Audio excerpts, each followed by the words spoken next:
এই শীতের আমেজে সরু চাগলি পিঠা আর তার সাথে নলেন গুড় ছাড়া কি আর শীতটা জমে? তাই আজকে আপনাদের কাছে নিয়ে এলাম আপনাদেরই অনুরোধে একদম সাবেকি পদ্ধতিতে সরু চাগলি পিঠার রেসিপি, যেটা হবে একদম জালিদার, সফট এবং কম উপকরণে। সহজ পদ্ধতিতে কিভাবে তৈরি করব সেটাই ধাপে ধাপে এই ভিডিওর মাধ্যমে শেয়ার করেছি। আপনারা দেখতে থাকুন, আশা করি আপনাদেরও ভালোই লাগবে। আপনারা অনেকেই বলেছেন, দিদি বাজারে যে কেনা চালের গুঁড়ো পাওয়া যায় সেগুলো দিয়ে নাকি সরু চাগলি পিঠা বানানো যায় না বা ওঠানো যায় না। আপনারা দেখুন আমি এই ভিডিওর মাধ্যমে কিভাবে অতি সহজে সেটা তৈরি করে ফেলেছি। নমস্কার, সুরভি রান্নার তরফ থেকে সকলকে স্বাগত। আমি সুরভি আবার একবার চলে এসেছি আপনাদের মাঝে আমার নতুন একটা রেসিপি নিয়ে। কোনো রকম বাটাবাটির ঝামেলা ছাড়াই, এমনকি ডালের গুঁড়ো ছাড়া বা ডাল বাটা ছাড়া, এই যে বাজারে যে কেনা চালের গুঁড়োর প্যাকেটটা পাওয়া যায়, আমি সেই চালের গুঁড়োটাই দেখুন আপনাদের সামনেই দেখাচ্ছি, ব্যবহার করছি। এটা কোনো প্রমোশনের ভিডিও নয়, আমি যে চালের গুঁড়োটা দিয়ে বানাই আমার এখানে পাওয়া যায়, আমি সেই চালের গুঁড়োটাই আপনাদের সাথে শেয়ার করলাম। এই যে একটা বাটির মধ্যে নিয়ে নিলাম চালের গুঁড়ো। আপনারা যেমন অনুপাতে বানাবেন সেই অনুপাতে এই চালের গুঁড়োটা অ্যাডজাস্ট করে নেবেন। এই যে আমি এখানে এক বাটির মতো চালের গুঁড়ো নিলাম। এবার এর মধ্যে দিয়ে দেব 1/4 চামচ নুন। এবার শুকনো উপকরণগুলো হাত দিয়ে ভালোভাবে মিশিয়ে নেব। আর শুকনো উপকরণগুলো ভালোভাবে মেশানো হয়ে যাওয়ার পর আমি এখানে একদম নর্মাল টেম্পারেচারের জল, যেটা জল বাড়িতে পাওয়া যায় একদম, সেটা কোনো রকম গরম জল ব্যবহার করবেন না। একদম নর্মাল টেম্পারেচারের জল দিয়ে এই যে দেখুন আমি চালের গুঁড়োটা হাত দিয়ে গুলিয়ে নিচ্ছি। একবারে দেবেন না জলটা, এই যে হাতের সাহায্যে একটু একটু একটু করে নিয়ে তবে এভাবে মাখাতে থাকবেন। নিয়ে একদম লিকুইড টাইপের চালের গুঁড়োটা রেডি করে নেব। দেখতে থাকুন আপনারা চালের গুঁড়োর ঘনত্বটা আমি কেমন বানাচ্ছি, সেই অনুপাতেই আপনারা বানিয়ে নেবেন। তবে এই সরু চাগলি পিঠাটা যতটা চালের গুঁড়োটা যতটা পাতলা হবে ততটাই খেতে ভালো লাগবে। আর মোটা মোটা হলে তখন অতটা খেতেও ভালো লাগে না, আর জালিদারও হয় না, একদম সফট হবে।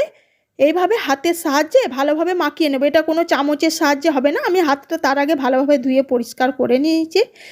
পুরো ভিডিওটা দেখার পর আপনাদের কাছে কেমন লাগলো অবশ্যই জানাবেন।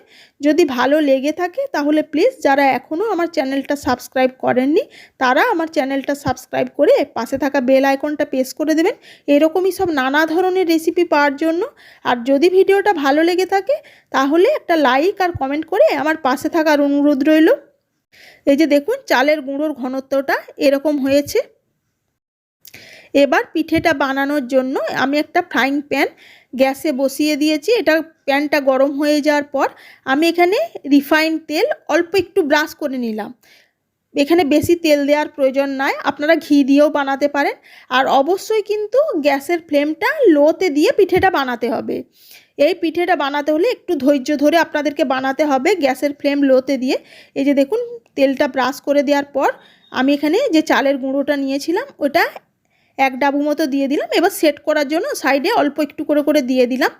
নিয়ে এটা ভালোভাবে ছড়িয়ে নিলাম প্যানের মধ্যে। নিয়ে একটা ঢাকা দিয়ে এবার গ্যাসের ফ্লেমটা লোতে দিয়ে পিঠেটা হতে দেব। এই পিঠেটা ওঠানোর কোনো ঝামেলা নেই। ঢাকাটা খুলে মাঝে মাঝে একবার দেখে নেবেন যে সাইড থেকে পিঠেটা ছেড়ে উঠছে কি না। এটা কোনোভাবে উঠানোর প্রয়োজনই পড়বে না, দেখবেন নিজে নিজেই পিঠেটা প্যান থেকে ছেড়ে উঠে গেছে, তখনই বুঝবেন যে পিঠেটা একদম পারফেক্ট হয়ে গেছে। আর এইভাবে ঢাকা দিয়ে যদি আপনারা বানান তাহলে পিঠেটা একদম সফট হবে, খেতেও ভালো লাগবে। তাই আপনাদেরকে বললাম যে ধাপে ধাপে আমি সবটাই আপনাদের সাথে শেয়ার করব। এইভাবেই সব কটা পিঠে আমি বানিয়ে নেব। এই যে দেখেছেন ওঠানোর কোনো রকম ঝামেলা নেই, পিঠেটা একদম নিজে নিজেই নিচের থেকে উঠে গেছে। আর উল্টিয়ে আমি আপনাদেরকে দেখালাম কারণ ওই পিঠটা দেখুন পুড়েও যায়নি, অথচ কিন্তু সফট আছে। চলুন এই পিঠটা দিয়ে দিলে আবার বেশি শক্ত হয়ে যাবে, এটা নামিয়ে নিই। আর এই পিঠেটা দু পিঠ ভাজার কোনো প্রয়োজন নেই, এক পিঠ ভাজা হয়ে গেলে উল্টে আবারও দ্বিতীয় পিঠে বানানোর জন্য প্যানটা রেডি করে নেবেন। এই যে আমি এই পিঠেটা নামিয়ে নিলাম, নিয়ে আবারও প্যানের মধ্যে অল্প তেল ব্রাশ করে নিলাম। নিয়ে ওই যে চালের গোলাটা আছে, প্রতিবার যখন পিঠে বানাবেন তখন এই যে দেখুন কতটা সুন্দর সফট জালিদার পিঠেটা হয়েছে। আর যখনই ওই যে বললাম যখনই পিঠে বানাবেন তখনই চালের গোলাটা ভালো করে ডাবু দিয়ে বা কোনো চামচ দিয়ে ভালো করে গুলিয়ে নেবেন, না হলে চালের গুঁড়োটা তলায় জমে যাবে আর উপরে জলটা থেকে যাবে। প্রতিবারই এইভাবে ডাবু দিয়ে গুলিয়ে নিয়ে তারপরে ব্যাটারটা আমি প্যানের মধ্যে দেব। আর যখন দেখবেন একদম লাস্টের দিকে মোটা হয়ে গেছে তখন আবার নর্মাল জল মিশিয়ে নিতে পারেন। নিয়ে এইভাবে প্রতিটা পিঠে বানিয়ে আমি ফিরে আসছি। দেখলেন তো কোনো রকম ঝামেলা ছাড়া পিঠেগুলো কি সুন্দর প্রতিটা প্যান থেকে ছেড়ে উঠে আসছে এবং সফট জালিদার হয়েছে। চলুন এবার এটা নলেন গুড় দিয়ে সার্ভ করে দিই। এইরকম শীতের সন্ধ্যায় বলুন বা সকালে বলুন, এরকম যদি একটা থালা থাকে পিঠে, সরু চাকলি পিঠা আর তার সাথে নলেন গুড়, তাহলে পুরো খাওয়াটা একদম জমে যাবে। আজ তাহলে এটুকুই, আবার হাজির হয়ে যাব অন্য কোনো রেসিপিতে। আর আপনারা কী ধরনের রেসিপি দেখতে চান অবশ্যই কমেন্টের মাধ্যমে জানাবেন। সবাই ভালো থাকবেন, সুস্থ থাকবেন আর জমিয়ে এনজয় করে পিঠে খান। আজ তাহলে এটুকুই, ধন্যবাদ।